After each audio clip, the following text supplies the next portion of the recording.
মিয়াই ভাল পায়, দুখীয়া মিয়াই মোক ভাল পায়। মিয়াক হাৰাশাস্তি কৰিবই মুখ্যমন্ত্ৰীয়ে। গতিকে যোনে যেনেকে পাৰে মিয়াক কষ্ট দিয়ক না, আপুনিও দিয়ক। আনকো মিয়াক হাৰাশাস্তি কৰিবলৈ বাৰে বাৰে আহ্বান মুখ্যমন্ত্ৰী। দিয়ক না, আপুনিও দিয়ক। কষ্ট খালেহে অসমৰ পৰা যাব। মুখ্যমন্ত্ৰীৰ বক্তব্যক লৈ তোলপাৰ ৰাজ্য। মুখ্যমন্ত্ৰীৰ মন্তব্যৰ বিৰুদ্ধে ৰাষ্ট্ৰপতিৰ হস্তক্ষেপ বিচাৰিলে AIUDF-এ।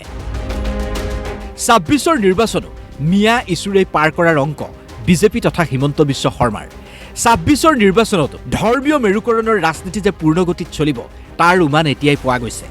ইয়াৰ অংশ হিচাপেই মিয়া বিৰোধী কথাৰে ৰাজনৈতিক কুচকাৱাজ আৰম্ভ কৰিছে হিমন্ত বিশ্ব শৰ্মাই। মুখ্যমন্ত্ৰীৰ এনে মন্তব্যৰ বিৰুদ্ধেই সোচ্চাৰ হৈছে AIUDF। সংবাদমেল পাতি মুখ্যমন্ত্ৰীক অপসাৰণৰ দাবী জনালে AIUDF-এ। AIUDF-এ ক'লে মুখ্যমন্ত্ৰীৰ কথাৰ বাবে অসমত হ'ব সাম্প্ৰদায়িক সংঘৰ্ষ। সাম্প্ৰদায়িক সংঘৰ্ষৰ উকমুকনি উঠিছে ৰাজ্যত।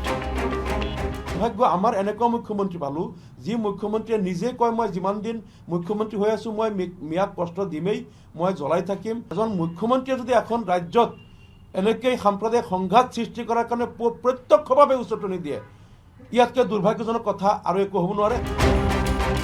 সেয়ে ৰাজনৈতিক দলটোৱে বিচাৰিলে মুখ্যমন্ত্ৰীৰ বিৰুদ্ধে দেশৰ ৰাষ্ট্ৰপতিৰ হস্তক্ষেপ। ৰাষ্ট্ৰপতিৰ হস্তক্ষেপেৰে মুখ্যমন্ত্ৰীক NSAত বন্দী কৰাৰ দাবী। অন্যথা অসমত শান্তিপূৰ্ণ নহ'ব ২৬ৰ নিৰ্বাচন, ক'লে AIUDF-এ। ভাৰতৰ মহামহিম ৰাষ্ট্ৰপতি মহোদয়লৈ আমি স্মাৰকপত্ৰ প্ৰেৰণ কৰি আমি হস্তক্ষেপ দাবী কৰিছোঁ। গতিকে এই যে প্ৰৰোচনামূলক মন্তব্যবিলাক, এই মন্তব্যবিলাক নিশ্চয় এটা অশুভ অসমৰ ইংগিত বহন কৰিছে। ভৱিষ্যতে হয়তো অসমত এটা ভয়ানক সাম্প্ৰদায়িক সংঘাত সৃষ্টি হ'ব পাৰে, যিটো মুখ্যমন্ত্ৰীয়ে বিচাৰি আছে। আমি তাৰ প্ৰতিবাদ কৰিছোঁ। AIUDF-এ লগতে বিজেপিক প্ৰতিহত কৰাৰ স্বাৰ্থত বিৰোধী ঐক্যক সহায় কৰাৰ কথাও ঘোষণা কৰিলে। কিন্তু আমি ভাল পাইছোঁ যে বিৰোধী শক্তিয়ে এটি জোট কৰিবলৈ গৈ আছে। অন্যথা অখিল গগৈয়ে যোৱাবেলি বিজেপিক জিকাবলৈ যি সহায় কৰিছিল, লুৰিণজ্যোতি গগৈয়ে যিটো সহায় কৰিছিল, সেই সহায়টো অন্ততঃ এইবাৰ নহ'ব। আমি AIUDF দল বিজেপিৰ বিৰুদ্ধে এটা দল হিচাপে, বিজেপি বিৰোধী দল হিচাপে যিখিনি কৰিব লাগে আমি আমাৰ সীমাবদ্ধতাৰ ভিতৰত থাকি সেইখিনি কৰিম।